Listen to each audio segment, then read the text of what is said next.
Good evening and welcome. I'm sitting down a little lower than normal. Oh, I just got this all goofed up now. There we go. Good evening. Welcome. I am Glabe, your host. If I can get that fixed up, there we go. So, if you're new to the stream, welcome. I'm Mike, also known as Glabe. I am working on a project. We are working on a project here that is um oh. Before we do anything, let's make sure everybody's got a full cup of coffee. My case too. It's just one of those days. All right, so let's chit chat. Um, if you were with me this morning, we did a little bit of code on the um, we did a little bit of work with my trade post network or system. It is something that allows players to make trades or while they're offline, basically. They can carry their items without having to be physically in game to do so. They can get notified of a sale when one happens. They'll get a Discord message if they're a verified user, which is something else which we're going to pick at right now, actually, tonight. So I have this unique, or at least it was unique back 3 years ago. It's not so much unique now because other servers, other private servers have incorporated it, have kind of taken advantage of it, and also have done it. We have a visitor. The wolf has decided to join us. This is my little husky. He is kind of a motivation here for me. He likes to code with me every night. I may be known as the midnight coder, but this guy here is also with me almost every night that I'm in. He is with me every night that I'm in here. Um. Oh, guys, I tell you, it's been a day.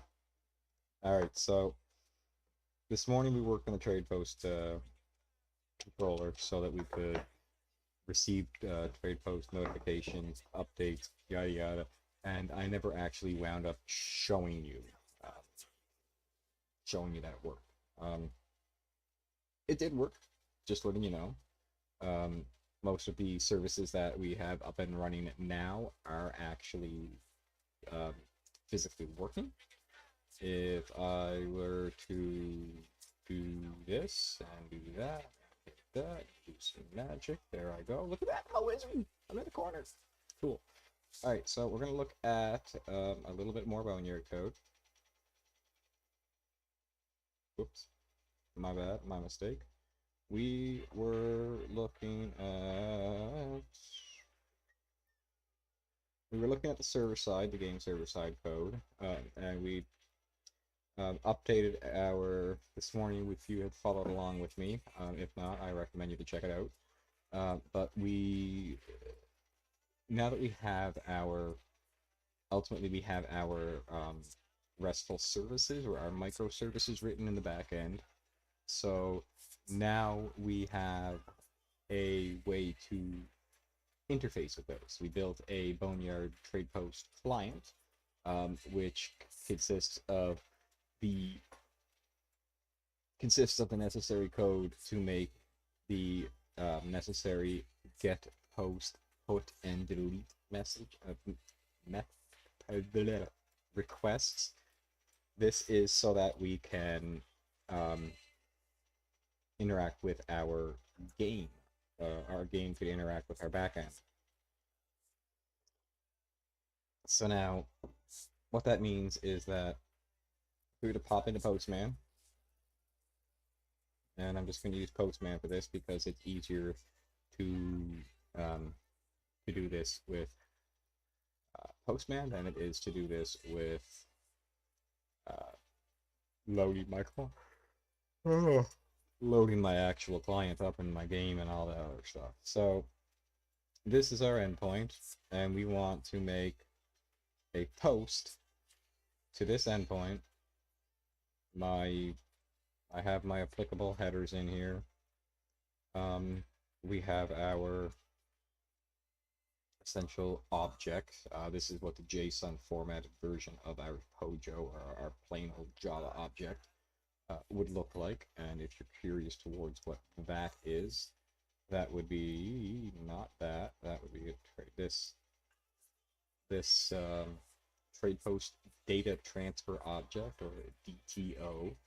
This is our POJO, plain old Java object, that we're wrapping to a JSON string and then sending over the HTML request, over the HTTP request.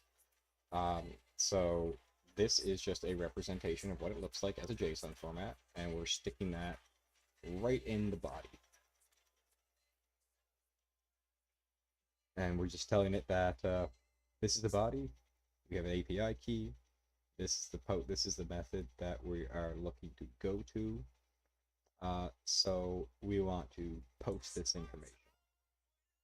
Now, when I send this, we should get a message back saying whether or not it was created in our database. And if we hit send, look at that. Successfully added listing to database number 52. Interesting. Interesting. I do believe there might be an issue with our database, our data. I was playing around with some updates here, there, yeah. So I believe, what I believe is our put method. I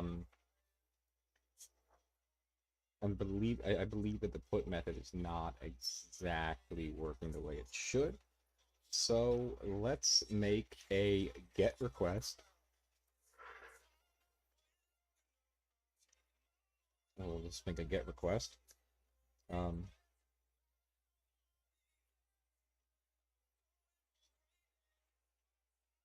I call that? Did I call that get all? That's not even it.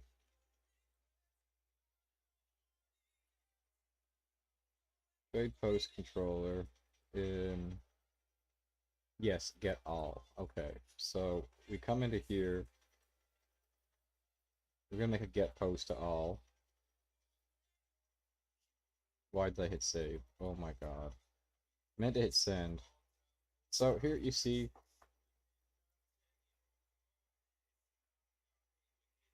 there's only 2 items in our database, apparently.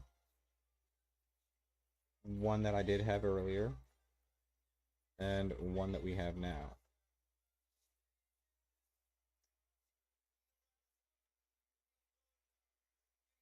No, we don't even have the one that we just...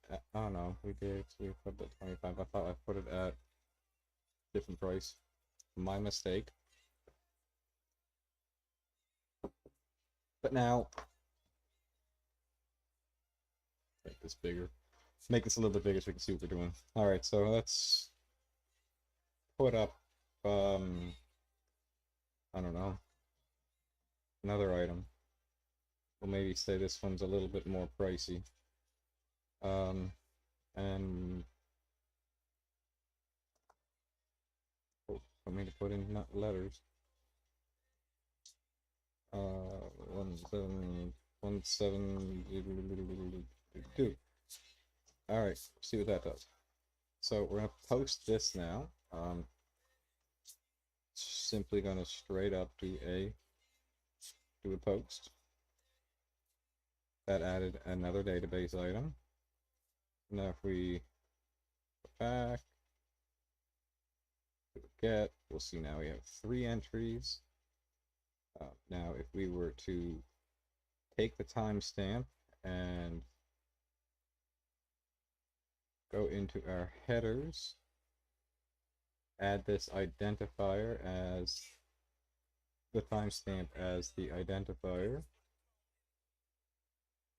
Come to here, we'll do a delete. And from here, we're just going to make a send. It's going to say that we haven't successfully removed this from the database. If I was to try that again, it's also going to say that it's successfully. Okay. So it's just going to continue to say that it's successfully removed or whatever. We're going to go back and do another get. And this is going to be to the all. Alright, so that didn't work. Let's go take a look at what's up with our delete method, because it worked earlier. However, maybe it's because it's returning more than one unique result, which could also be the issue. I don't actually have the console up. Layer service, nope.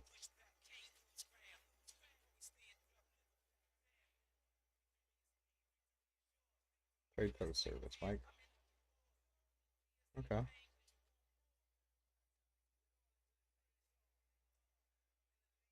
Okay.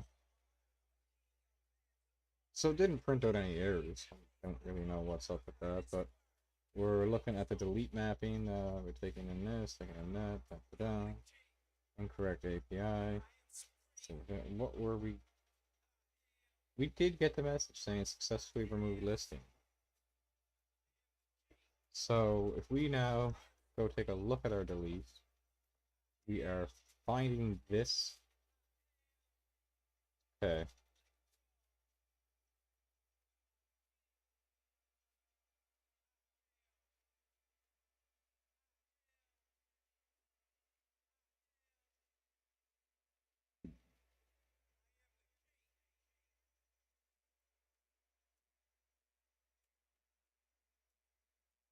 Are you not a, oh, you're a void method. Okay, that's why. Okay.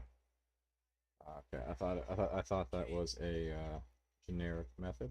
I thought I could just take in a set of Boolean its return type for that, but apparently I cannot.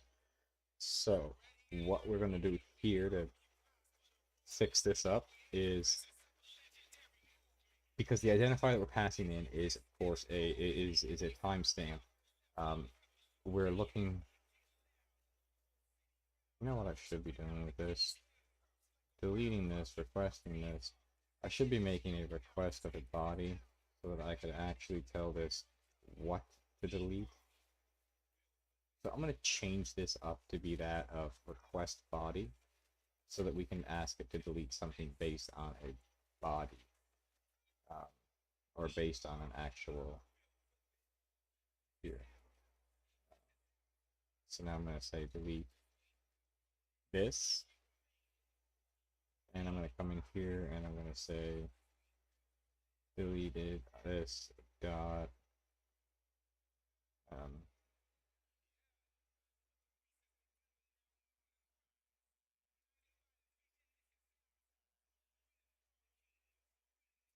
timestamp, I guess. So now we're gonna go into here, and we're gonna be changing this to being that of a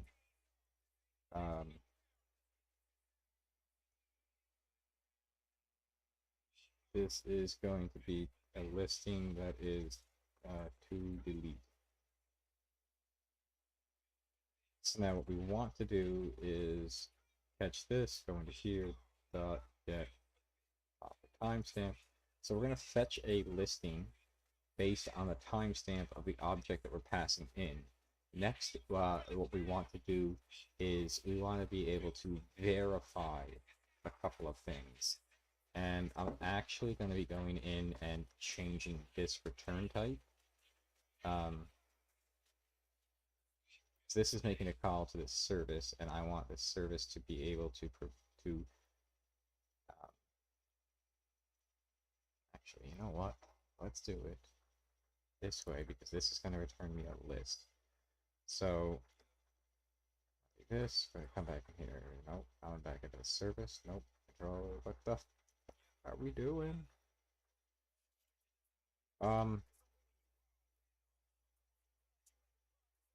Delete. Okay, so we're going to find the listing by name, and this is going to be get username.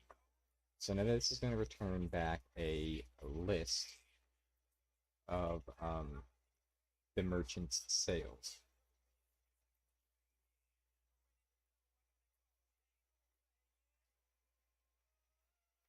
So this is going to be a list of the merchant's sale listings, which next we want to iterate over these. Um, so okay, so merchant listings dot filter. So I want to go over these and I want to filter a few things. So I want to filter that the listing um, listing dot get offer timestamp. No, I'm getting the timestamp already. No, getting user. Okay, so get the offer timestamp. I want to make sure that this dot equals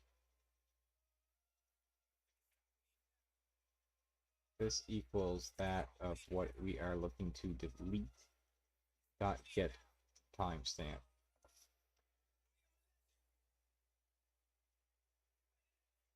So we're going to filter out. So first we're taking all of the lists of the merchants. So for example, we're taking all of the offers that I have on a trade post. We're going to stream over and look for the one that happens to be the same as the timestamp that we're pulling in. Because let's face it, no matter how hard you try, you cannot put up two items at the exact same millisecond in my server. So we're going to first get all of the merchants, and then we're going to grab, because we want to be specific about which listing that we're looking to delete. And I realized that this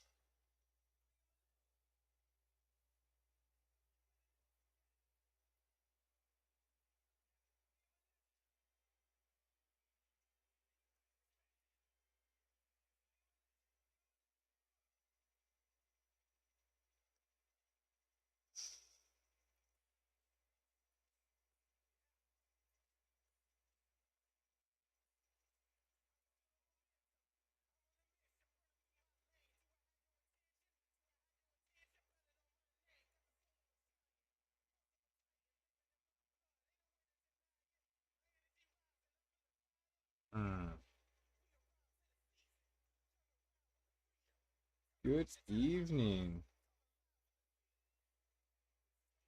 Yes, I am. Writing, looking at the code for the trade post network right now because I wrote in the trade post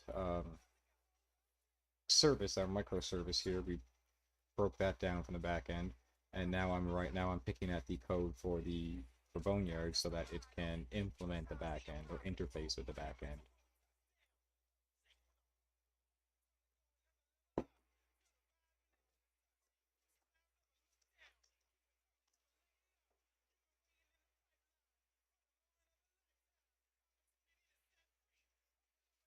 I'm just actually right now looking to correct my delete method because I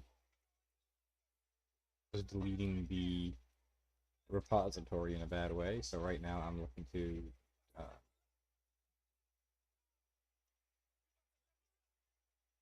hmm,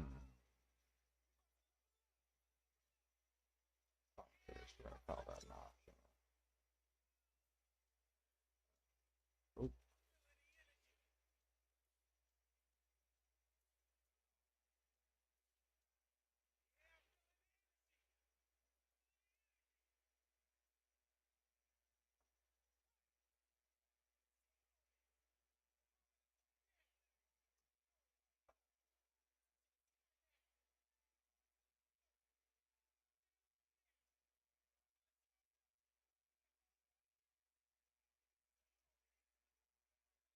yeah, no, that's not right because that's a BTO and I need an actual object. How am I getting that object?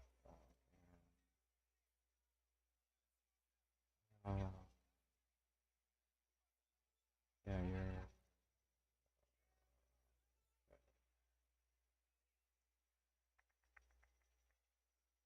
Alright, so I'm using that when I don't want to be using that. Sorry, I'm kind of mumbling here to myself. I'm looking to actually get get the direct object, or the DAO, data access object, rather than my data transfer object, because I'm looking to get the actual, um, yeah, that's what I was looking for. Um, mm, no, that's going to come back to it. Okay, so into my repository, I need to make a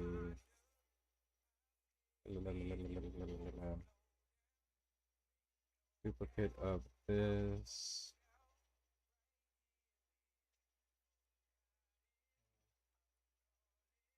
I just want to find this by username.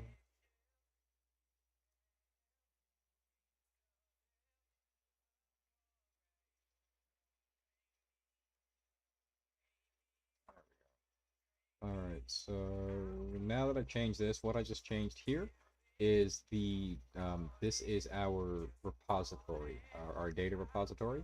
This is essentially the trade post listings data repository. And now if you're confused on that, don't worry. That basically means this is our database. This is how Spring and Spring Data JPA, or Spring Data, uses JPA, or Java Persistence API library. JPA just simply stands for Java Persistence API, and this is how JPI maps plain old Java objects, or POJOs, how we map that into a database object without using SQL. You don't necessarily have to know SQL to be able to map a Java object to a database. This is how you do it without any need for SQL. And this actually right here is how you fetch information from said database. And we're literally saying that we want to find all by username, and it's going to be a string, and this actually needs to be returned with a list. Nope. Yep. Nope. Yep. Nope. Yep. Yep. Nope. Yes. Yes. Those need to be a list, not an optional. Because this needs to return back all of the results, and then from here we're going to utilize this in our service class, so that we can come down here, and we're actually going to be doing is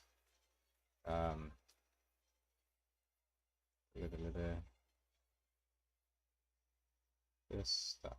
So we're going to find this by username. This is now going to return a list of legitimate options. This is now going to search over those and look for it on the same field. And this is telling me that this can be replaced with a much cleaner method. So here we're going to say that if the offer is present, then we're going to go ahead and delete it. So let's explain this, because this used to look like a lot of code. Now it just looks like a slick little piece of code. So first off, we're defining a list of merchants listings. We're going to fetch them all based off the username. So we're more or less going to look for example, all of my listings. And then from here, we're going to stream over that list, or look over that list, and we're going to see if we can find the one that matches our requested to delete timestamp. If we do happen to have that and it matches, we're going to find the very first instance of that. Get me the first one that matches, because there can only be one, so we are just taking the first index. And we're storing that in an optional which we're naming offer.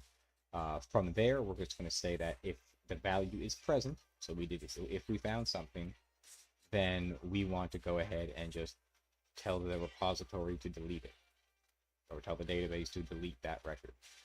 So that's perfect there. So we're going to go ahead and we're going to look at trade post services. We're going to rerun the trade post services, and we don't have to reboot everything, just need to reboot the one service. That's the whole point of microservice architecture. As you can see, service is now back online, and that did not take very much time at all. So now if we were to, the only time we have our delete method being used is when we remove a listing. So now if we dive back over to, well, actually, let's verify that that works before we dive anywhere. So we're going to go in here and we're going to make another call to make sure we can get everything. Beautiful. Now I want to say that I want to delete. I'm looking to copy this here. We're going to go into the body. And realistically, the only thing I need to change is this. Because now I'm looking to say that I want to delete this object. I have this object. I'm attaching it as part of my body. My headers don't need to send in that string anymore. That one is officially gone. I am just passing in a body, and I want to say that I want to delete this. So if we send this, successfully removed the database object. Perfect. So now, if I go ahead and run my get method again, you can see that I have just 2 objects in my database now. So that tells me that that did work. So let's go ahead and run that delete again.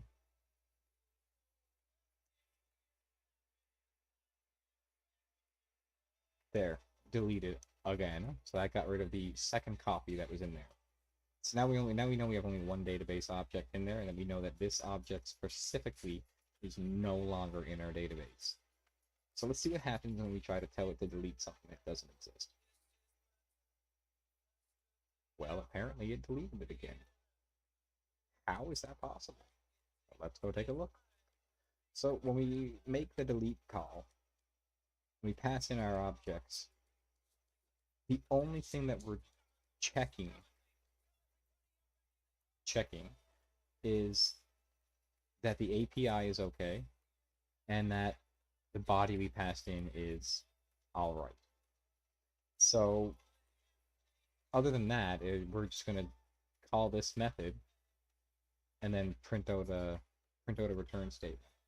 So we're not actually validating anything here. So we're just going to straight, like, for example, we're not validating that the delete action was done or that the delete action was completed. So let's go ahead and fix this. We are going to do so by surrounding this with parentheses, so that way we can go ahead and say if, not ID, if. So if this delete was successful, then I'm going to go ahead and say that I want to return with this body that it was deleted, else we know it wasn't. So here we can just simply say return new request entity. We're going to pass it in a string saying that something went wrong, and this is going to take an HTTP status of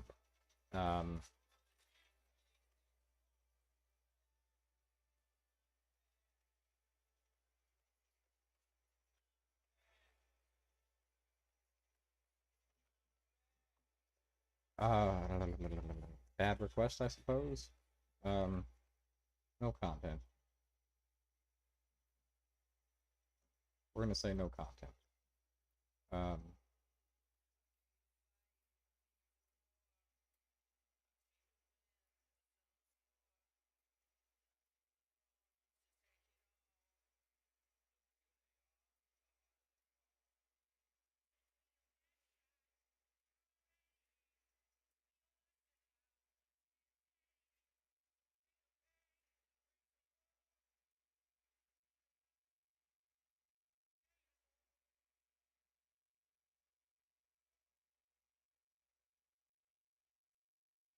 Alright, so we're just going to simply return with some fancy messaging. So now we can come back here and we can return this type as a Boolean.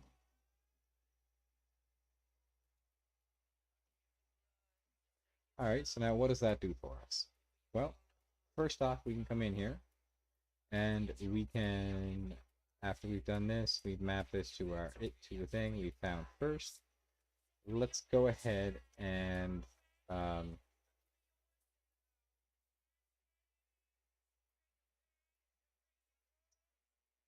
hope we remove that. Okay, so we're gonna say if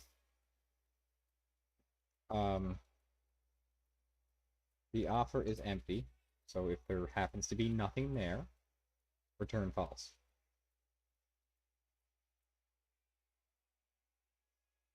So what that's telling us is, oh, oh, there we go. So right off the hop, if this happens to have been false, then, or if this happens to have been an empty find, we're going to go ahead and say that false, nothing was deleted, because there's nothing there.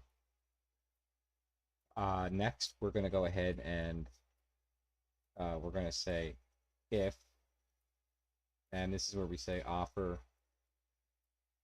is present, which technically speaking, we already know that it is present otherwise because it's not empty.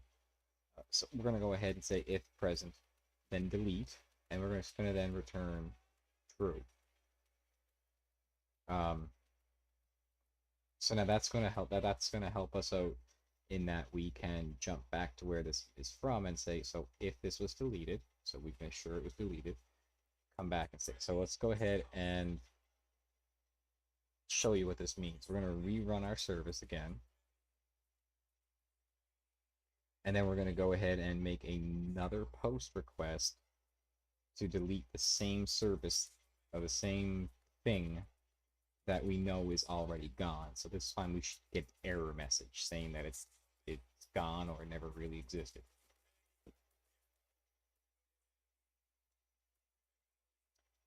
Instead, we get an empty reply.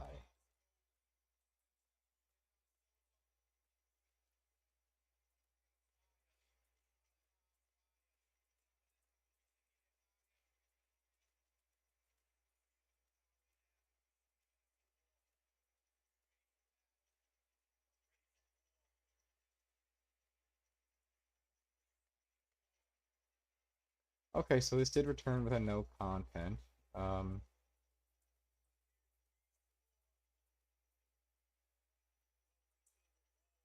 It just, for some reason, didn't print the message that we...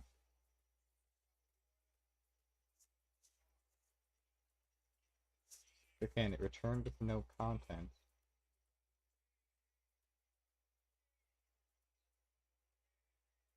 Which technically means it's not there, so yes, we got that.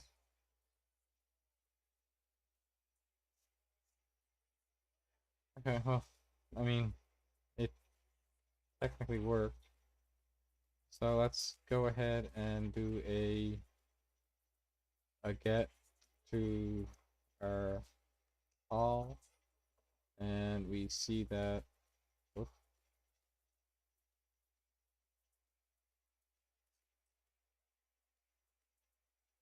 down. We'll see here that we do have one in here, so we'll take this. We're going to drop this here.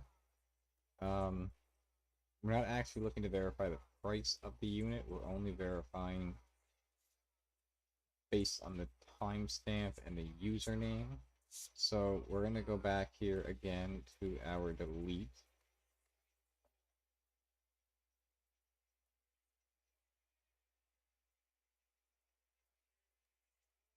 Boom. Successfully removed the listing. And again, a blank string, but no content. So we get the same. We get it. We just don't, for some reason, get the string, which is odd. So now, if we were to say post and try to post this method, we're going to get that we saved. We're going to get a message that we successfully saved a new listing. But now, if we were to try to make another post with the exact same data, the exact same timestamp even, it's it's still going to save it. Let's face it. We need to write a check, but the problem with that is that there are no direct um,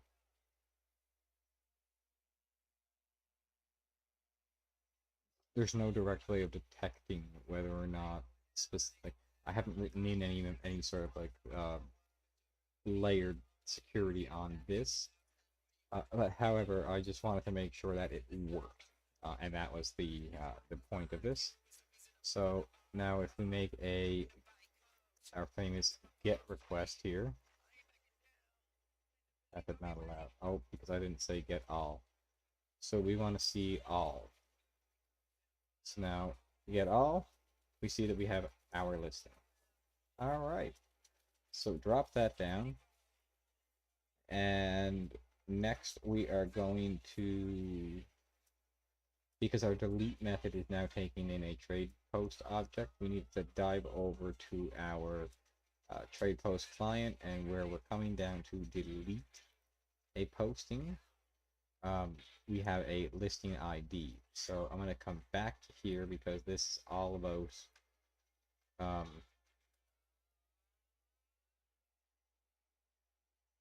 so you have an actual offer.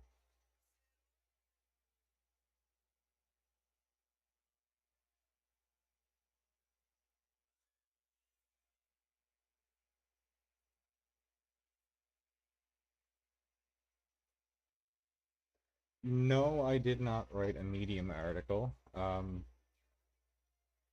As far as I know, I mean, there are, Galabe is my screen name. I've used it on a lot of platforms, a lot of different places, a lot of locations. I mean, I used to write, not really necessarily articles, but like I wrote like tutorials. I've written a couple of small things, but I've done so in a private community.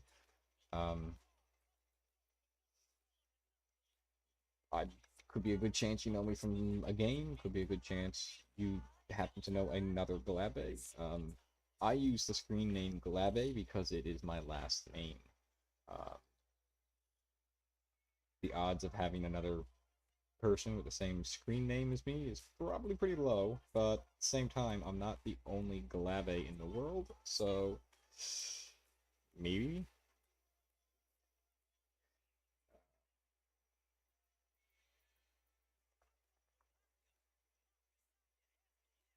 So now, for the offer. Okay, yeah, so that's the offer. Okay. So we're going to take the offer that we have here and we're going to map it to, as we are looking for the three uses of our options here. Um, the two in here could have been from LinkedIn. I am on LinkedIn, and I do post about these live streams on LinkedIn. I've written a few different posts on LinkedIn. I could be LinkedIn you know me from.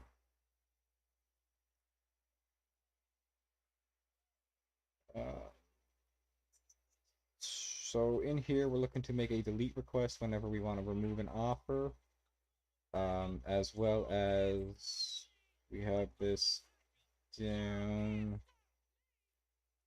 Oh yes, down in the offline order for when it does happen. We also have to delete it, and we are sending in the offer, which is of course okay, perfect. So I'm going to get rid of this because we're now going to send in just the offer to delete, and we're going to save just the offer to delete.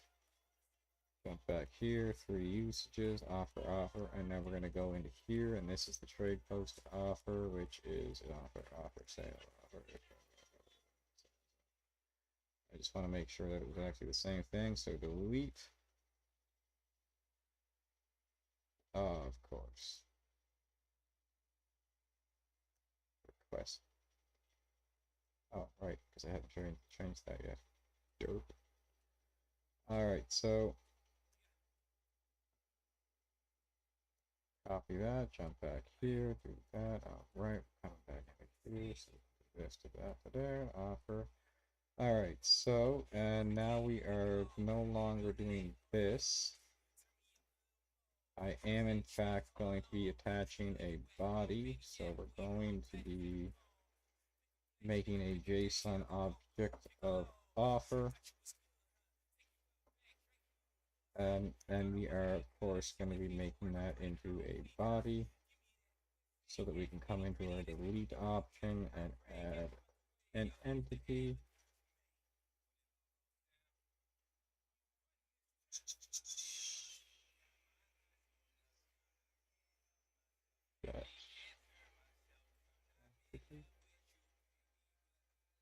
Can I not set a... Oh, that's right.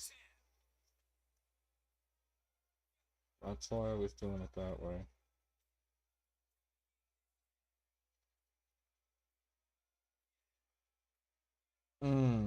Okay.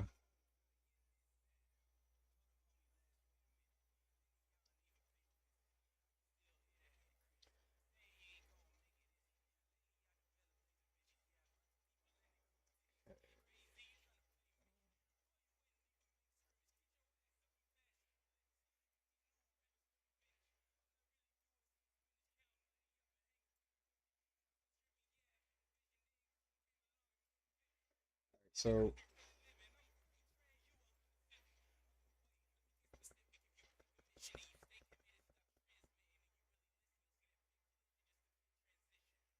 okay, so that's what we're gonna do here. Hmm, I'm gonna make a couple of quick changes to this, because this is going to be the listing time stamp, and this is going to be the listing merchant.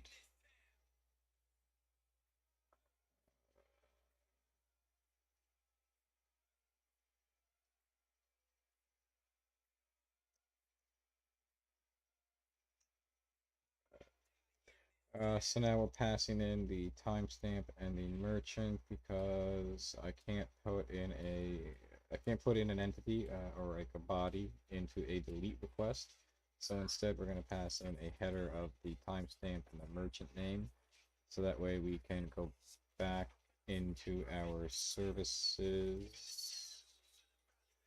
And we're going to again touch up this because we are no longer... Ugh. So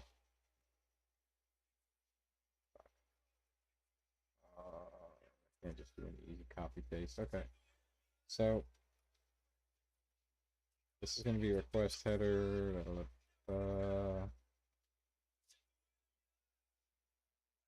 And this is now going to be again a long time stamp. And we're going to have another request header. This header here is going to be the one that's going to contain the username or like the merchant name. So we're just going to call this username. And yeah, I'm totally goofing on this right now. So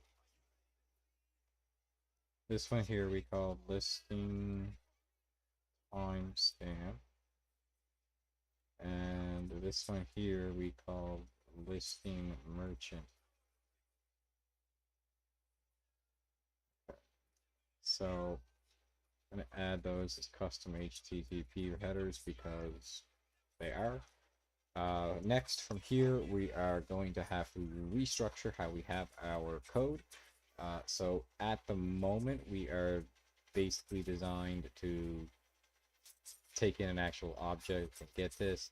So this is going to be expecting an object. So we're going to come into here and actually trade post service dot find trade post, find all the listings by name. This is going to take in username. And from there, we want to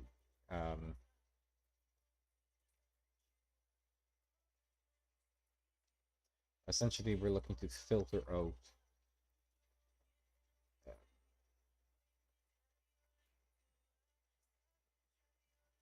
we're essentially going to make a filter, and then we're going to do a find first to get an optional here.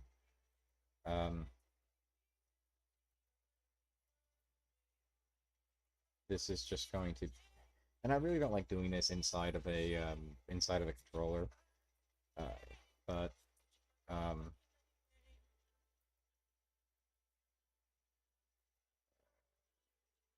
listing to delete. It's going to be equal to this. Find first. Okay, so we're going to have this is just going to be a listing, so we're just going to say L. So if L dot get timestamp dot equals timestamp, then we know that it is. We're going to grab it, so now we know that we have the proper listing here. So we're going to have to go ahead and say if listing dot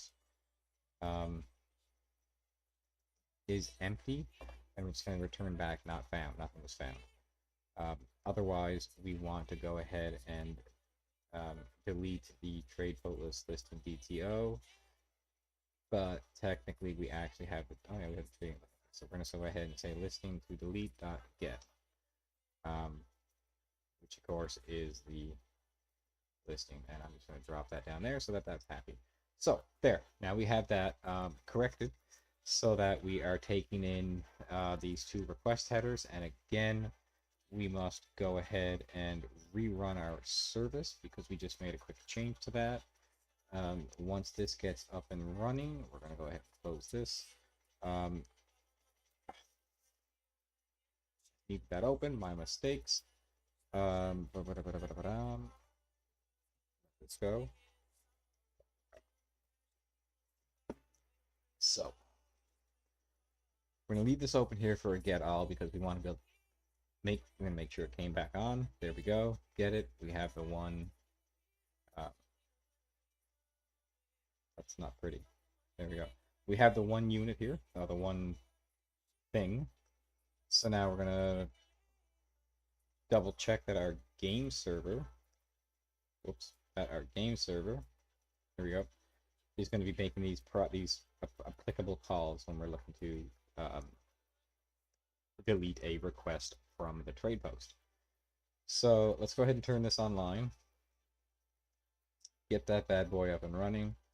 While we're waiting on that, I'm going to get this up and running.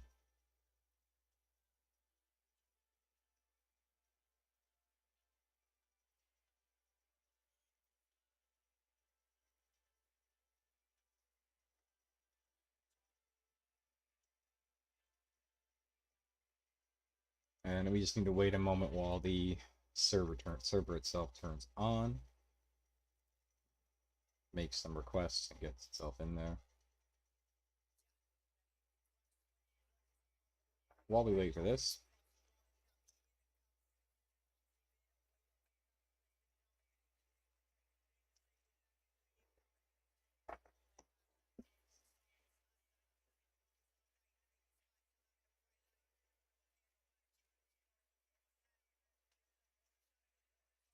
this is just turning on, just so we know. Now, I'm pulling this off screen mainly because of what it is. We don't need to see that online on here. So I'm going to go ahead and log in. You can see that I successfully logged in.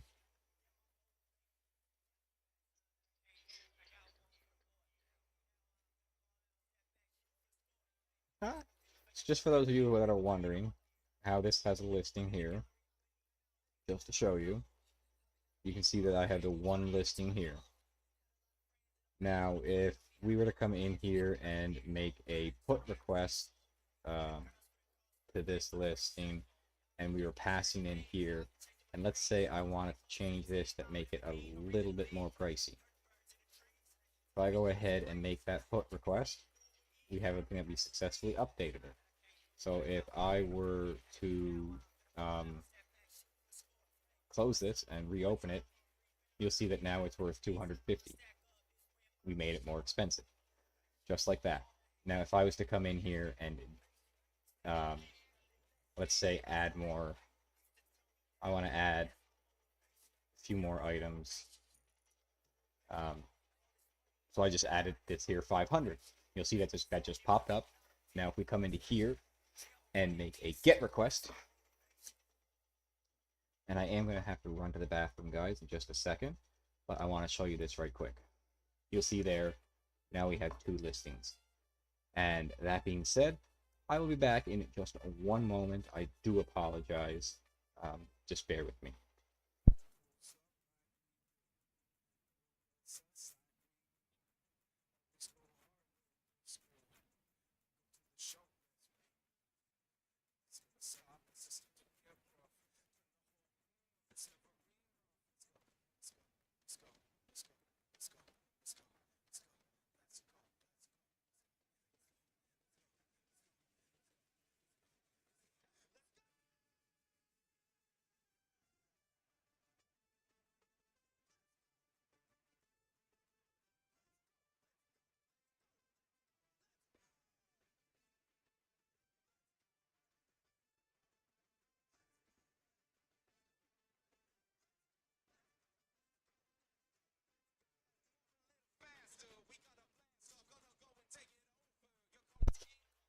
Alright, I'm very sorry about that.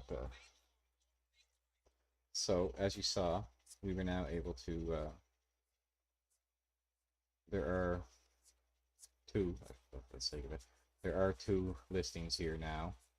And if I were to go ahead and say remove one, it removed.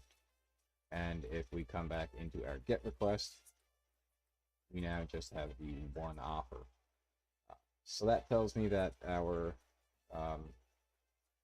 that service has been successfully updated correctly. Beautiful. So now so now we can take a look at the services that we have so far. There are 9 services that effectively make up the back end of Boneyard. And those services are the website, the player profile services, the item services, our logging service, our world services, their Discord bot, their Discord RESTful services, our launcher service, as well as this trade post service that we just confirmed working. That being said, the ones that are confirmed to work are the player service, the website, the player service, our logging service, our launcher service has been confirmed, our trade post service just got confirmed, our Discord service is confirmed, except we have something else to add to it tonight. Our Discord bot is also confirmed to be working. Our world services are also working because we are logged in the game server. The game server is able to log into the game world. So all these services have effectively been taken from the monolith and broken into their individual services. So now we actually have a microservice architecture running for our backend as opposed to a large. Is there a network error?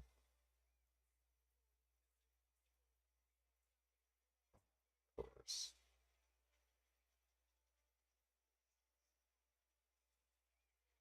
Looks like I'm having a slight issue with my YouTube at the moment, guys. I apologize for that. Just looks like I'm having a little bit of issue with my video.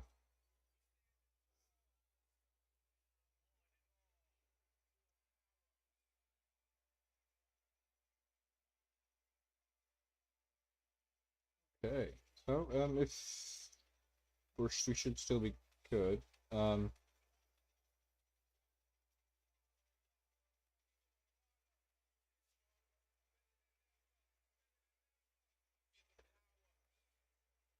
If you guys are experiencing buffering or loading issues on the live stream, I do apologize. I do see that there is a little connection issue. I suppose that just means that my internet is not quite the best right at the moment. Um, it might just be too much going on my end. I might have too many things going like connected here, but that's okay. We're gonna kind of push on through this. If you are experiencing any sort of issue, I apologize for the uh, potential uh, potential issues.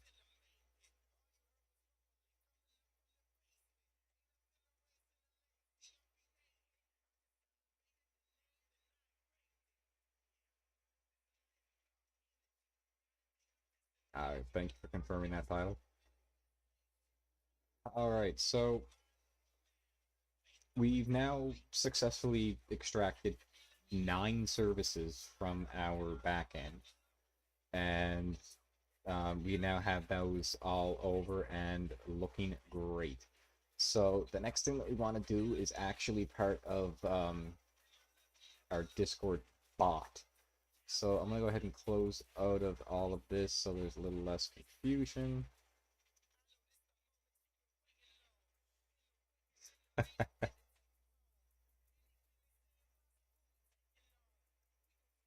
So this here, if we, because we have everything running, let's take a look. Let's show you what the some of the back end looks like. So our website, if we just jump into localhost, this is what the website itself looks like. We can go to the registration page and register ourselves as a new user, or for those that are, well, let's take a look at that from another point of view. So we can go to the registration page. If you are already registered, click here to log in. We can go to the login page and log ourselves in. We get redirected to home. Because I am ranked as an admin, I get access to this admin dashboard, and because I'm ranked owner, I get access to an actual database, which gets me into the actual backend. So if I hop into my admin dashboard, I can see here that there are 2,200 logs in my database. There are 0 bug reports and only the 1 player. So I can go in here and I can see, okay, look at this, Gladek has a profile. I can pop in to see my little card, and it'll give me more information about my player, my profile. This allows me and my admin team to get in and view information about said players. There will be more information in there later, and we will most likely be building on that on one of our later streams. Because right now this specific section of streams, or this specific stream series, is more based around breaking down the monolith and busting it into microservices. Once this has been completed, I may continue with a different service to go ahead and further explore what happens after that. That may happen, may not happen. I don't know, because this is a live production thing. This is a video. This is an online game that is going to be released on the 25th. So I might not necessarily live stream all of the code that I'm doing for it. However, I am enjoying this, and if you are, give me a thumbs up, give me a like, give me a notice, let me know that you like this. I might continue on with live streaming my private server code. Um, I just need to know that it's entertaining to people, useful for people. Like, I need to know that. I need to know people want it, and I'll keep doing it. Yes, we are on to coffee number 2 now. So, again, I can check out my players, go back and view this. I can come into my bug board and I can view bugs. Right now there's none, but I can also search my bugs by a date or by a player who reported them, and I would get a list here. I can view my logs, which you can see that there are currently 2,218 logs in my database. This is only for my dev world. This is not a production world right here. So again, these numbers are rather small at the moment. Once this gets up and going, I might receive 2,000 logs in probably about a 10-minute span. But you'll see here that I can sit here and I can flip through different pages. I can flip through page after page after page after page after page after page, and it just goes on. Uh, and again, I can start to see, like, again, who's doing what. There's chat logs, there's commands that were getting used. Like, I can essentially see a lot of things and go through a lot of logs. I can search by player, but we haven't written this yet. I can search with a date range, so if I want to find all the logs that happened, say, between December 25th and December New Year's, I can punch in those two dates, hit apply filter, and it's going to give me all the dates in that area, or in that time frame. Same thing with doing so by player name. I can even filter it down more by saying I want this date range, put in a player, hit filter, and it's going to give me all the results for this player within this range, which is also pretty cool. Or I can say, okay, give me everything for a specific day, like, for example, give me everything that happened yesterday, or today, or whatever. And again, we didn't write this code yet. I didn't write, because this all takes me to, oh, okay, whatever. If I was to try to do this right now, it goes nowhere because I haven't written that. I haven't written the apply filter controller. However, that is something that we will be writing relatively soon, probably in tomorrow's stream. But for tonight, just want to show you what that looks like. Whoops. Just wanted to kind of show off what that looked like in a way, just to show you that all the different services are in fact up and working. We have successfully broke it down, the monolith, and busted it into microservices. If you haven't been with me this whole time, this is video number 12, I think, 12, yeah, part 12. There are 11 other videos. Some of them are 2 hours, some of them are 1 hour. But this has been a pretty lengthy series. We looked at a lot of my code. We broke down the monolith into separate services. We busted it and we've explained what those services are, what it means to be a microservice versus versus the other, like, monolithic designs. The only thing we haven't done yet is we have not introduced Kafka. So now I know that my game server can send messages and receive messages from my backend. My backend can do the same, and that allows. So now the A can talk to B, so long as A and B are both online. But let's say on my microservices side, I take down my logging service for a minute so that I can perform some updates. Now, let's say there are hundreds of logs being sent per minute, and obviously, we'll just for the sheer sake of it, we'll say that there are maybe 100 logs per second being sent. Every second that I have my update server or my logging server down so that I can perform this update and bring it back up, even if that only took me 30 seconds, that's 3,000 messages that I've lost. That's 3,000 logs that I've lost.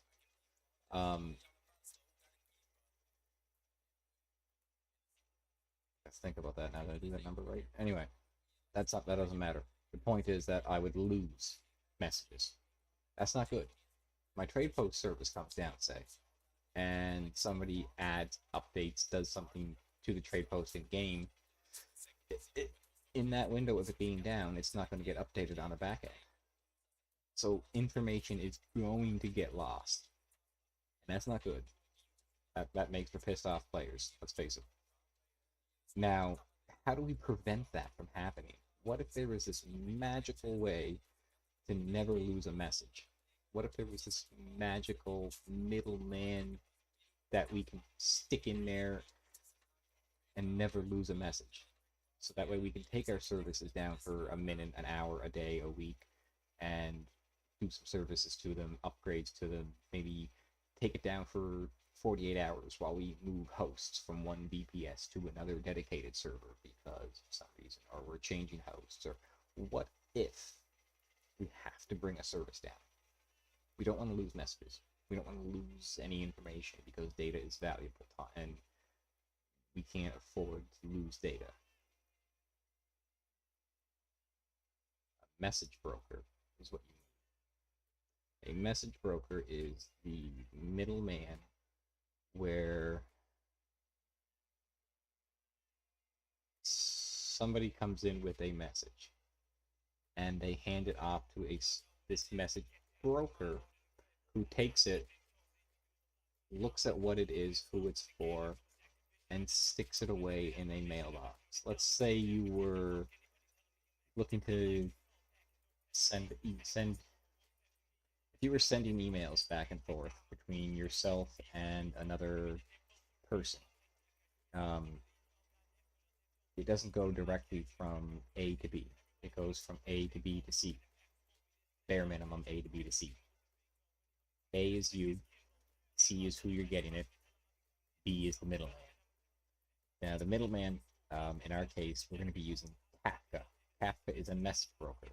A message broker is essentially a post office. So let's say you want to send a letter, and you take that letter to the post office, you hand it to a post office worker. They take that, they see who it's for, so they know where it's going. They then put that into a post office box, and it sits there. It sits there for a day, it sits there for a week, it sits there for a year, it doesn't matter, it just sits there until said third party comes by and gets it, and takes it, and consumes it, or picks up the mail, so to speak.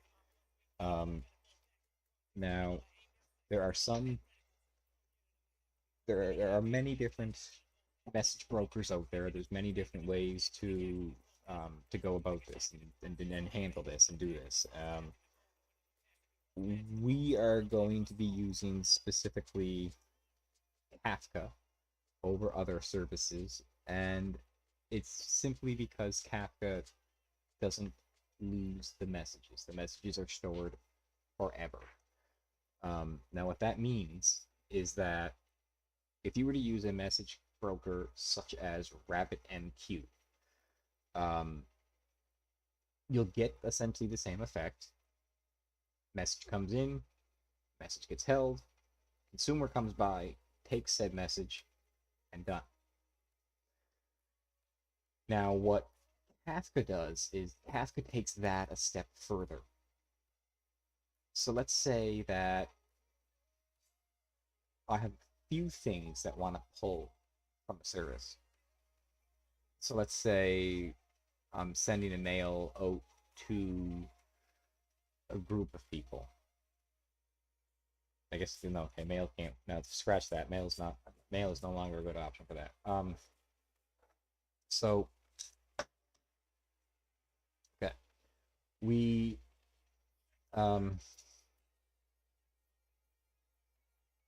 RabbitMQ, when it consumes a message out of that record, or out of that table, out of that log, it's gone. That's it. It literally takes it out of the pipeline, and it's gone. With Kafka, and the reason that things are left indefinitely is because it stores it in. It takes advantage of, if you understand how RAID storage works, how little bits are kind of put everywhere, partitioned and broken apart. RabbitMQ takes advantage of partitioning with your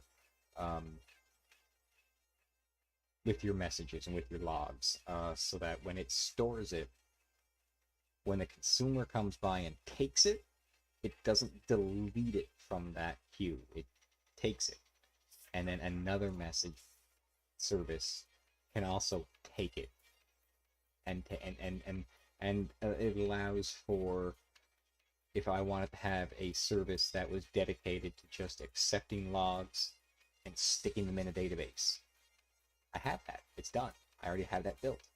But now let's say I want to have a logging alert service.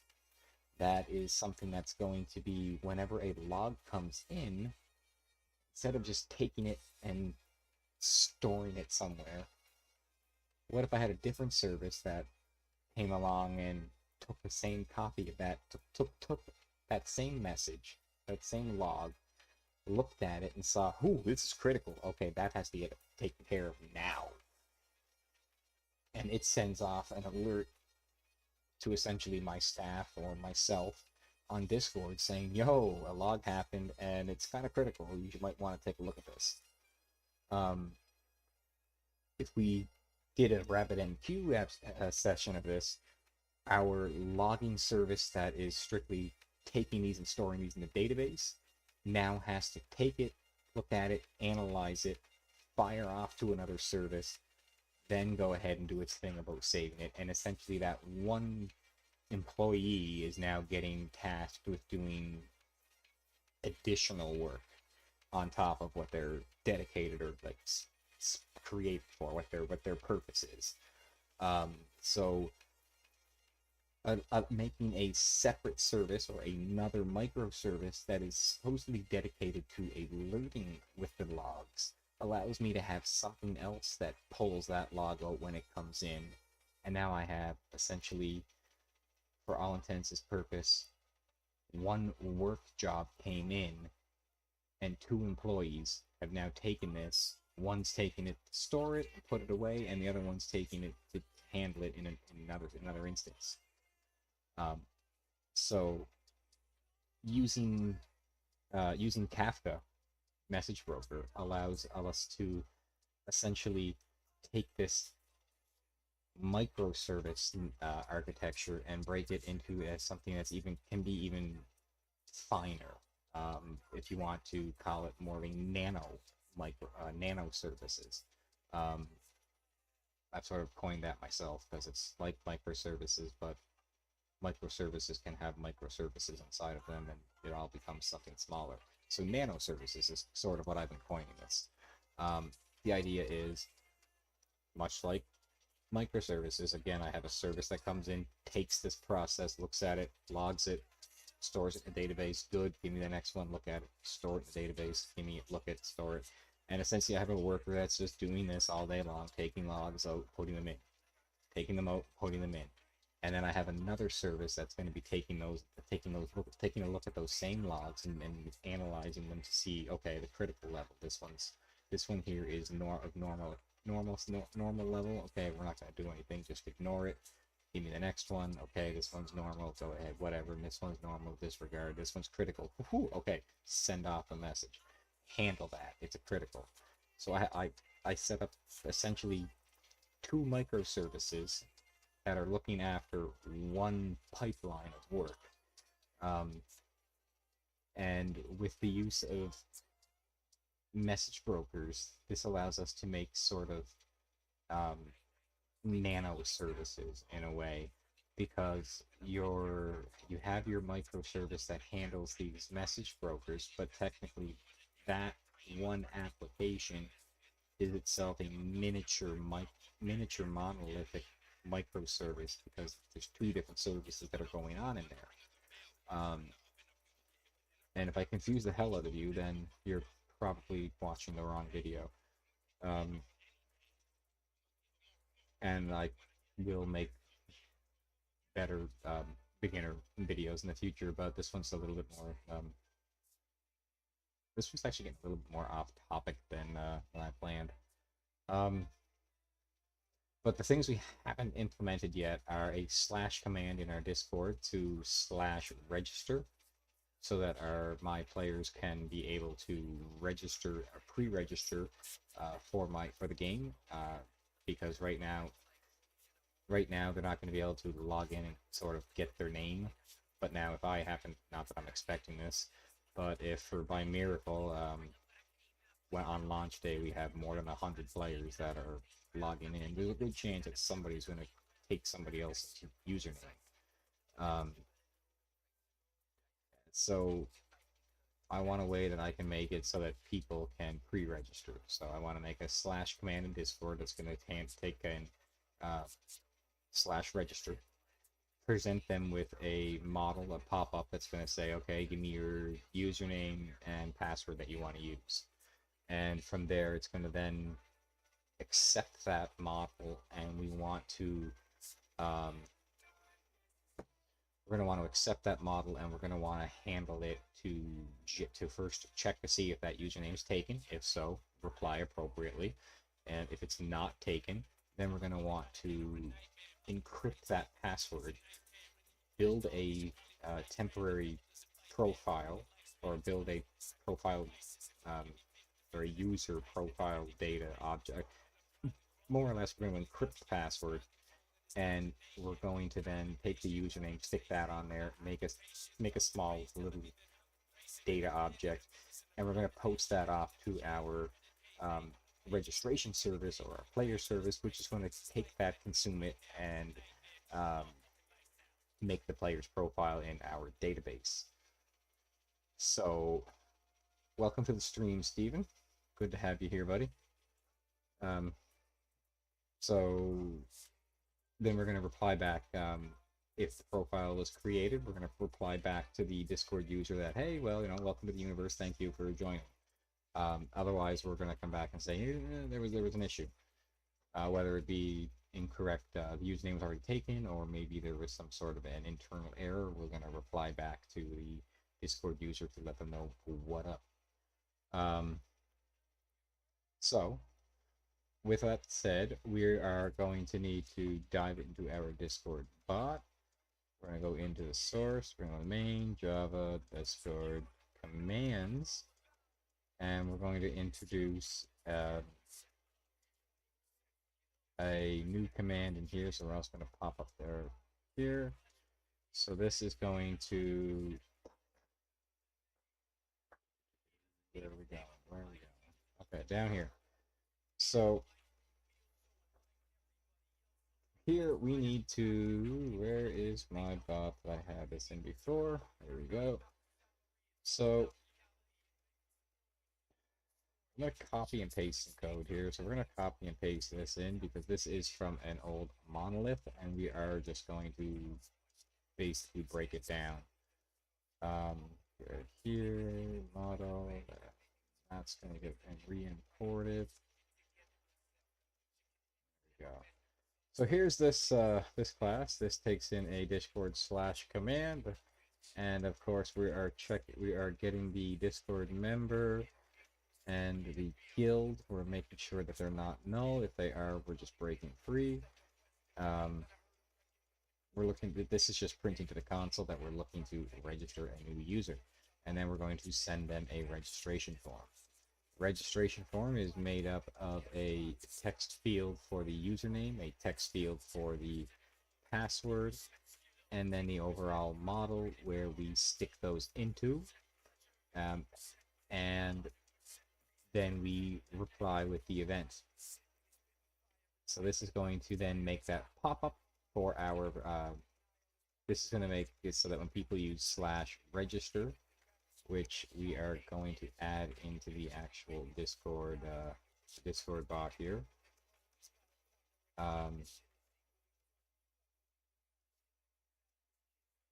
Let's go ahead and just rip that from here. Rip that from here. So this is just going to be straight up commands.add a new slash command register, which is taking in, which is the description of register your profile. So next, if we go into our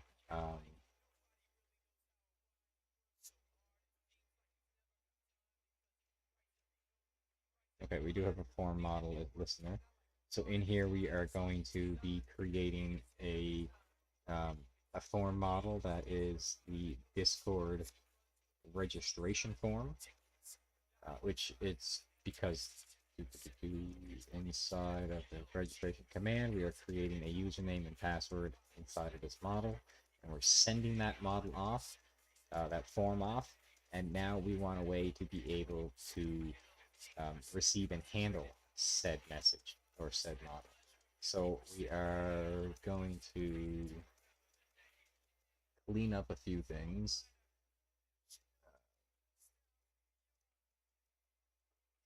Do I have the model handle? No, I don't. Okay. So we need to go into our handle. What's this?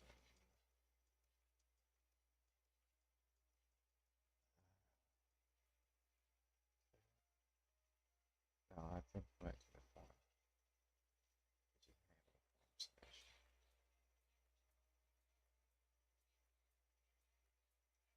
Yeah, okay.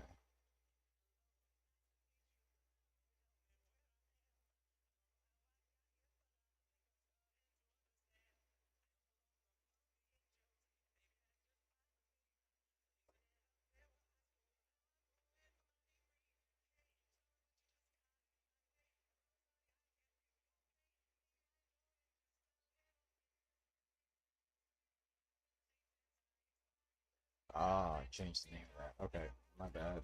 Whoop. So copy that up to here. Correct the name of that.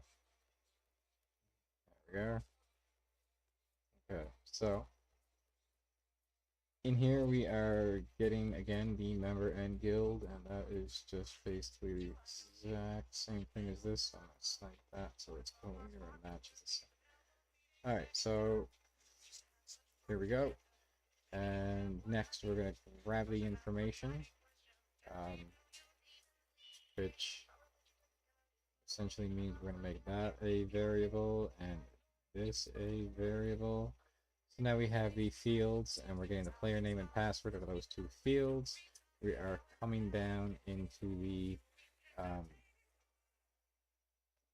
well, apparently we have a player credential. Okay, so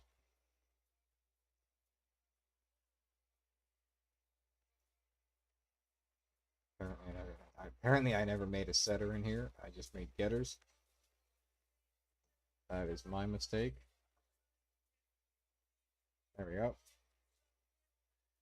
And now, because this is coming from Discord, we can't actually get their IP or their MAC address, but if they were to log into the game from their game client and it makes their account, then I will have that information. So next, um, we want to have a way to get the, or sorry, to make a request uh,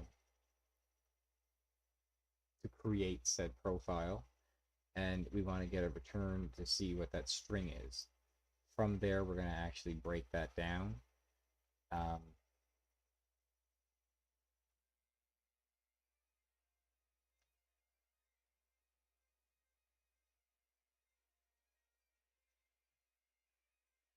well, so we're going to change this up to the value.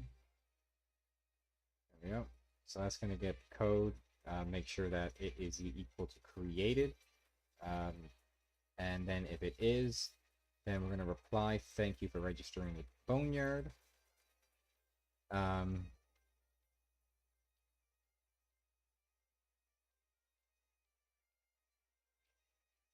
Otherwise, I need to make a, we're going to be making a,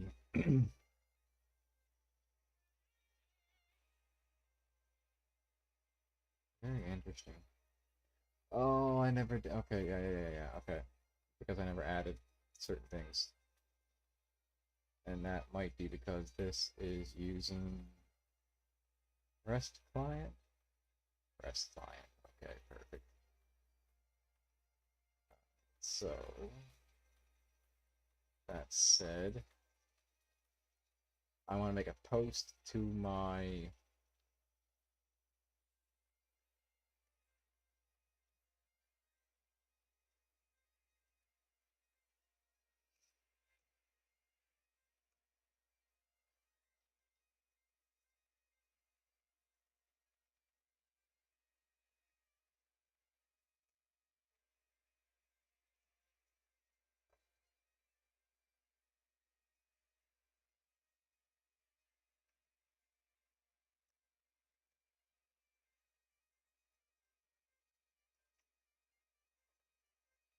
There we go. So now I'm auto wiring a REST client in here so that when I come down to correct this code, we can utilize the REST client from Spring 3.2. So in here, we are going to be coming down. We have this player credential, and we want to get the string, which is going to be requesting the player creation. So, let me just take a double check here on Beth. So in with that code, we are looking to simply have a closable client that makes a request that's going to be making a request out. It's going to tack on a okay. So it's going to tack on the usual API content header information, as well as an API key, and we're going to stick on the body, which is going to be which is going to be a string entity, and it's ultimately going to return back with a string, and that is what we're going to check, and then from there we're going to go down below, and yeah. So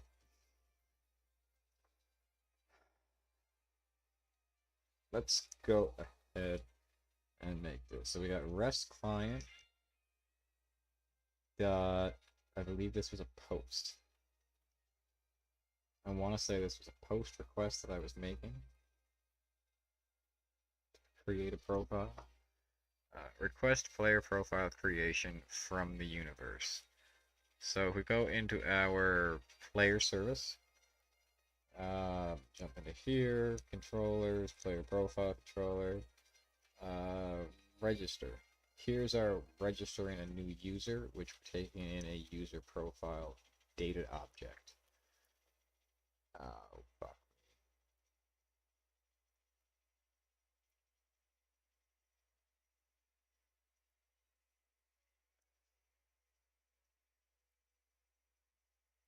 Okay, and that is coming from, I don't have an email, username, encrypted password.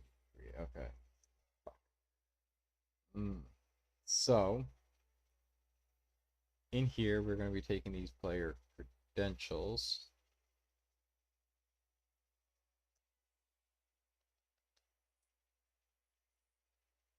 We're not creating the player credentials.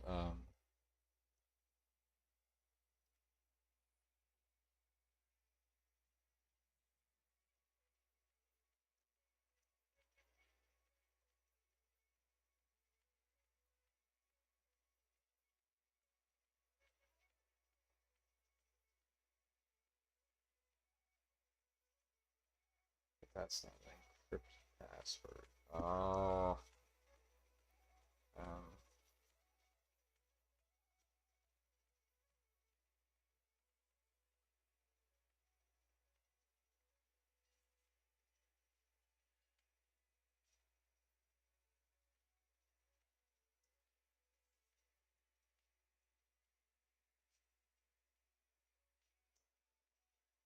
Fuck, I don't have the decrypt password encoder on here because I did not. What am I at? Registration form up here. Okay, this one here does have Spring Deviation Studios background.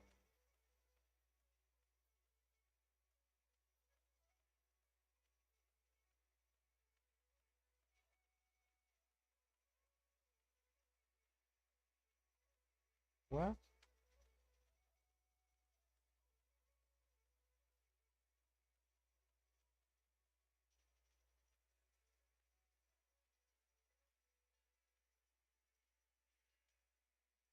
I don't even know what this is from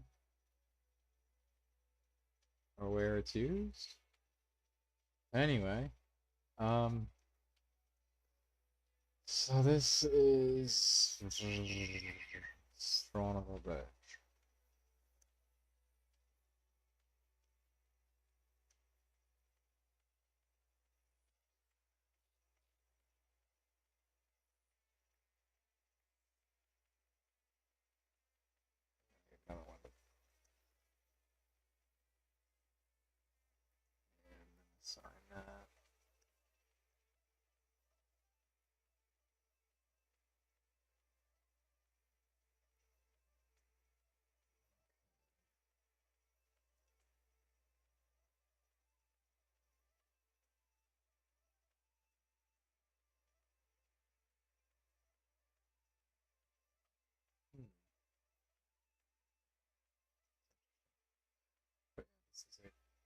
this is a post request, the URL for that. And I have headers, which apparently we're going to have a couple of. I need to say that the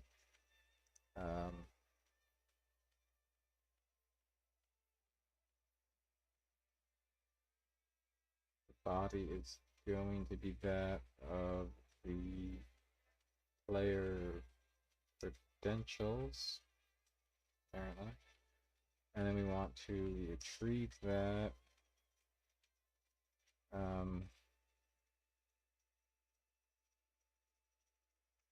to an entity of string dot class. Okay. And that's going to go to a URL. And we're going to say var reply equals this. And that is, of course, a string this dot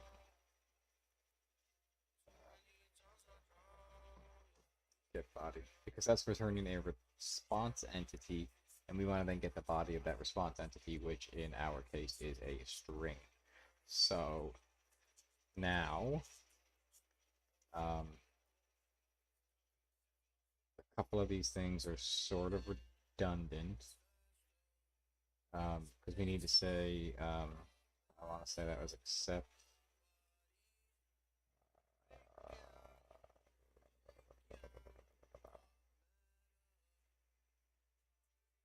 forget where else I'm using this to make. But anyway,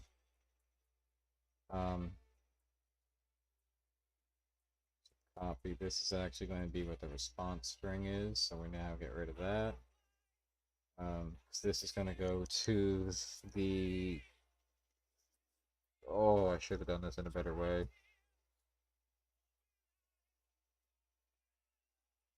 All right.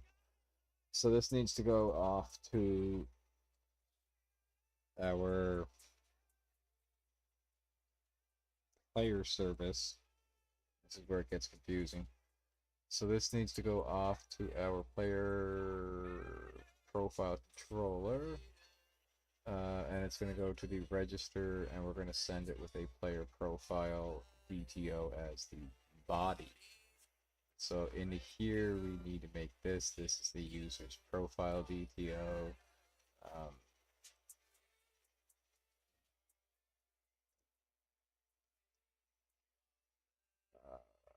Just going to call it profile DTO, make it easier.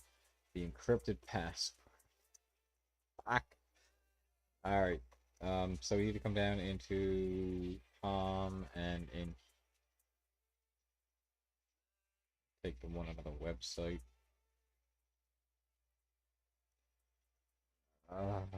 Which one had to be crypt? There it is, crypto. There it is. Okay, so now we go into this POM and we're going to drop in the dependency that is going to be crypto. So now if we dive back into our registration form,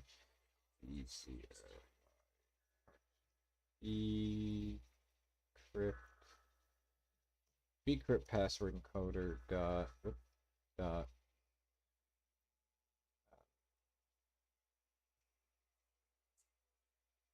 really? What is this? I don't think it was new bcrypt password encoder dot code. Okay, it is that.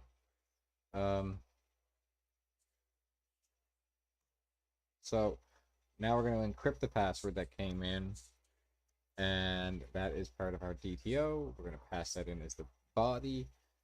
So the address is going to be that of our. Nope. Oh, that's the other thing I have to add to that is the created at and the shoot. Oh. Profile dot set created at local date time now. profile dot set updated at, and the same thing there. Now, what is this? Accept or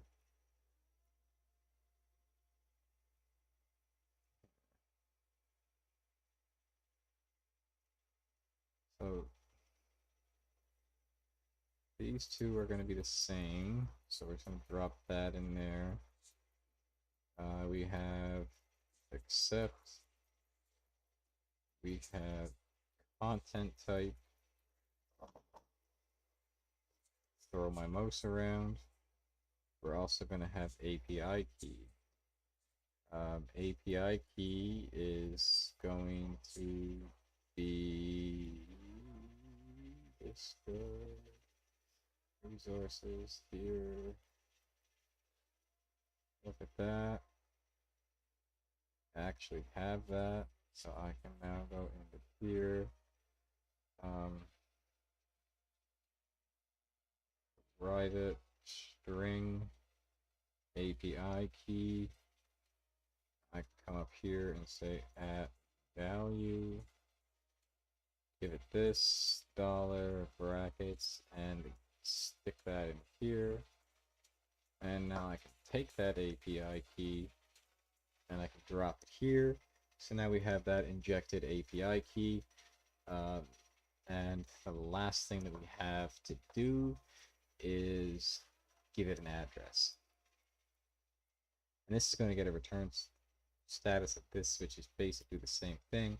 And then we're pretty much going to be doing the exact same thing again, but for down here's post of adding this shit to the profile, to create a profile from the registration, create profile.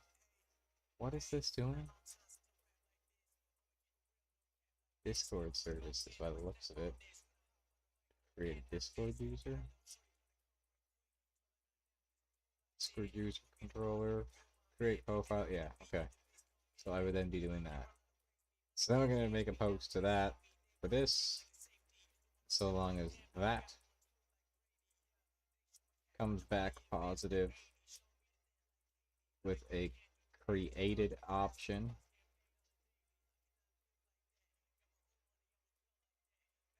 A created option. Then we're going to go ahead and we're going to assign the member with a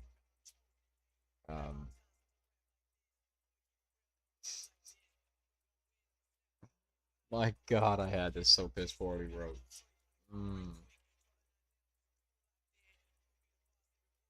kind of funny now to look at it. Alright, so form submission, we're creating a profile, which is the user's profile. We are now sending that off. This is going to be http:// localhost 888. No, because this is not going to that service. This is going to the player service 81. That was right. Okay. Slash.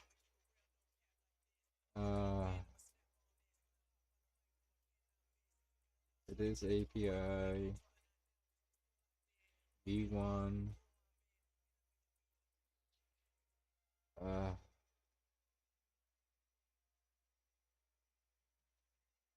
profile register. There we go. So that's going off to the registration. If I click on that, it actually takes me to the register code. So you'll see that's pretty cool. This is why I like IntelliJ, and this is why I recommend everybody to get IntelliJ. And if they want it, they can get the IntelliJ Ultimate Edition.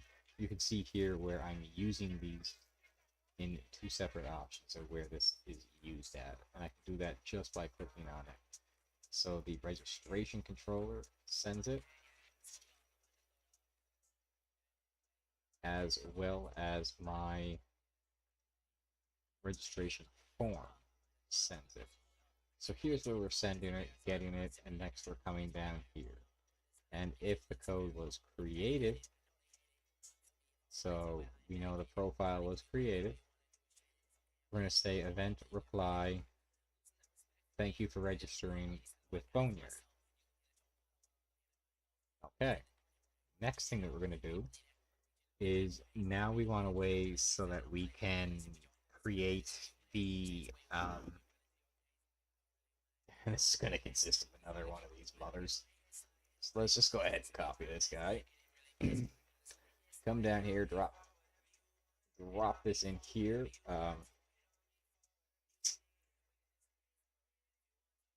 We're just gonna call this baby reply for now. Whoop. Reply for now. And this one is going out to 8084 slash API v1 slash Discord create profile.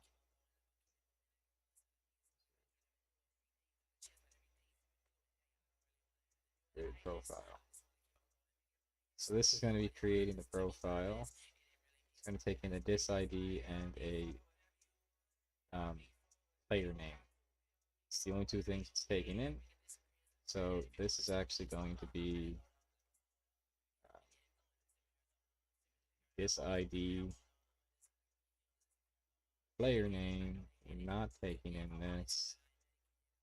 This first one is actually going to be dismem dot get ID.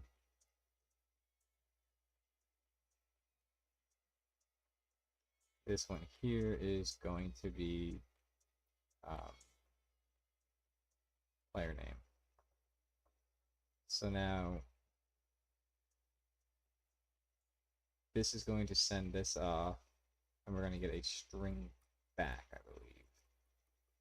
Yes, we get a string back.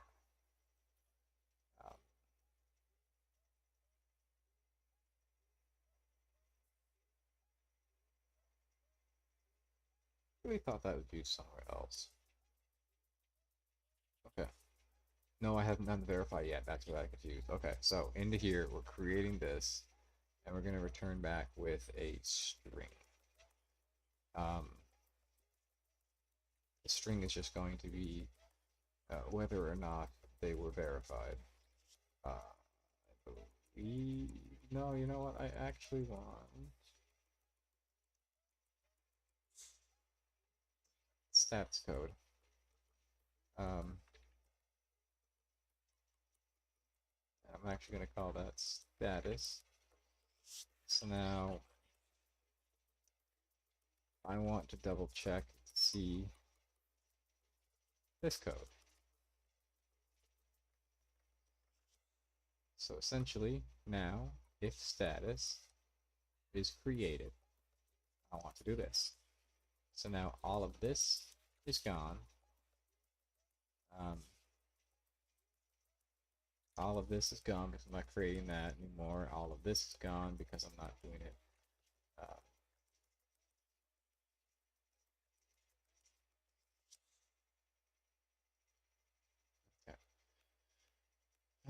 So if it was created, do this. I believe I should have left.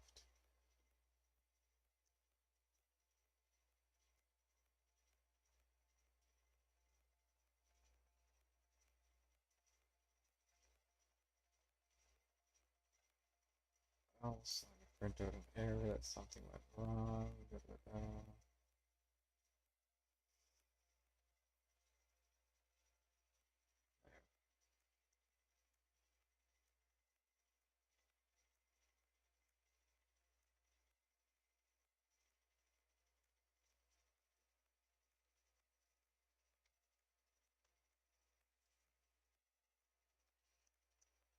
Okay, so just Discord. Okay. So next I want to go ahead and verify. I want to go to Discord and get the verified role, which is going to come back and it's going to be a role. We are going to then say that we want Discord.add role to member, The member is dismem, and we're going to add verify to them. Queue it up, and now we're going to DM the Discord member. So this is going to be a dismem, where we're going to go ahead and send them a Discord message. Thank you, your account is verified. So that's going to then let them know that their account is now connected. We're going to format a datagram packet, which we're going to swipe from our datagram client, which I apparently I wish I could just don't have that set up yet, Mike. Oh, I gotta get that set up badly.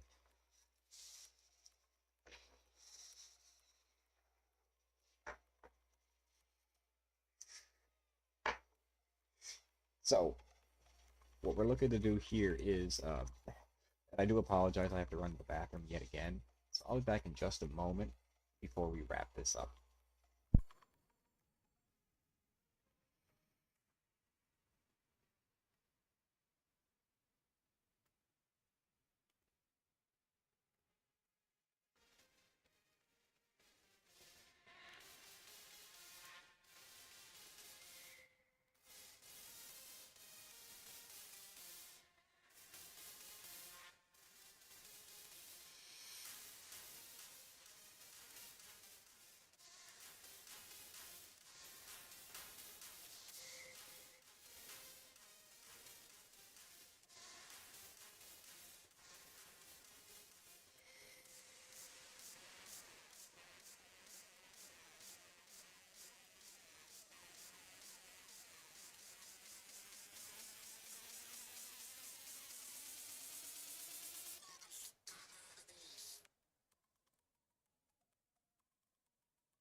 Alright, I am back. I apologize for that. And when I did say we'll be back to wrap this up, I didn't mean wrap up the live stream. I, in fact, meant we are going to wrap up this datagram client. So, I'm pretty sure I'm using this datagram client somewhere else.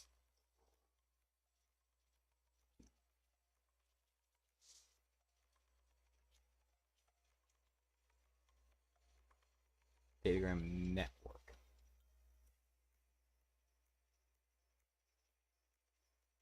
Yeah.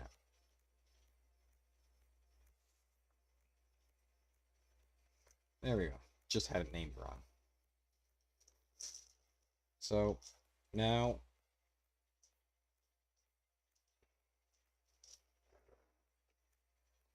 too much junk on my desk here, guys. I'm sorry. I'm a little bit. Normally, I'm a little more organized on my desk than I am today, but tonight, but it's a mess. Whatever. So, if we are looking here, that wraps up this class, actually. Yeah, that wraps up this class. So now we've successfully we've successfully refactored this class to be a little bit more clean, a little bit cleaner, and to utilize some better code or better better methods. We're no longer using the Apache Commons to use their HTTP clients. We are now using the RESTful client that is built in with Spring. Now,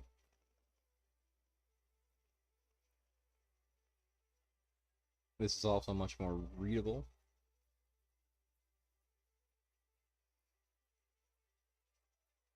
Registration. So now we have a way to. So our Discord bot now has a new registration command or register. Our users can use /register and essentially register a profile in our back end and get verified at the same time. So, how do we confirm this works? Well, quite frankly, the easiest way to do it is to just log in and confirm an account. But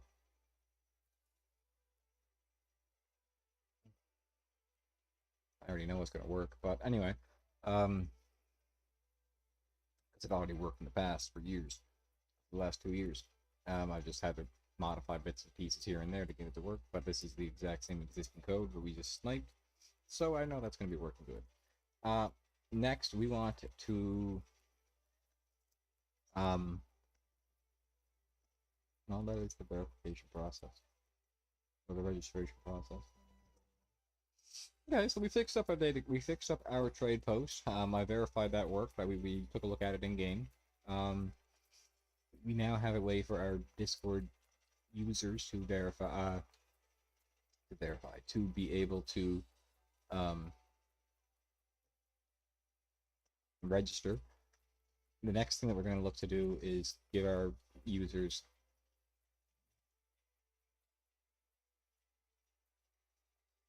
um, a a way to verify. This will be for the users that didn't register with the Discord bot. Rather, they just logged in game, played, found out that they can link their account for more security, more information, and bonus experience. So now they're like, oh, I want to register. So we got to make a way for them to do a slash verify command, which will verify profile.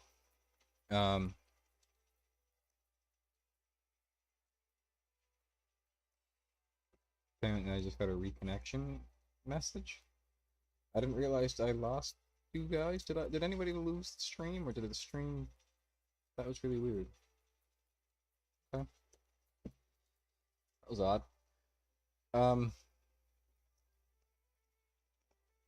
So I think we are going to wrap this up tonight, guys. This is approximately 2 hours long. So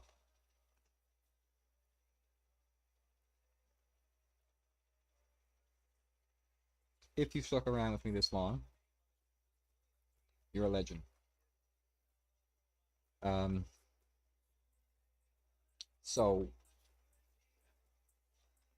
I apologize. I'm eating. I snack when I want to stay awake. So what's next for this monolithic series? We've looked at my two monolithic programs, game server up and back end. We broke the back end down to 9 different services as opposed to that one giant application. We yeah. The only thing left to do now is to add in Kafka. Stick Kafka in the middle and get it up and running, and then we got to change a few things for where we're listening to on ports and where we're pulling things from, and we'll make those applicable changes. Some things are going to be direct calls, like that we're not going to change, but things like sending alerts and sending things that we don't want to lose, like sending a trade post. Updates and notifications are going to be getting sent into the Kafka messaging. Things like logs are all going to be doing that as well. So I've got a few things on the go tomorrow in my personal life. I'm gonna try to make it on. I'm gonna try to make it on for an evening live stream tomorrow, where we will jump onto my my VPS. I will wipe it and get it sort of set up in a way that it will be. Yeah. Oh. I'm going to set up a VPS for us for tomorrow. We will It's going to be a Linux VPS because I just prefer it.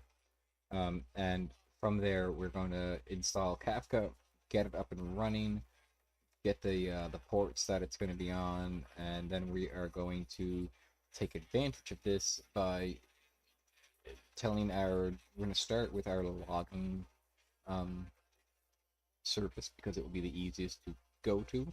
So we're going to start out by taking um, our existing logging service that we have on on Boneyard's backend, our Boneyard game,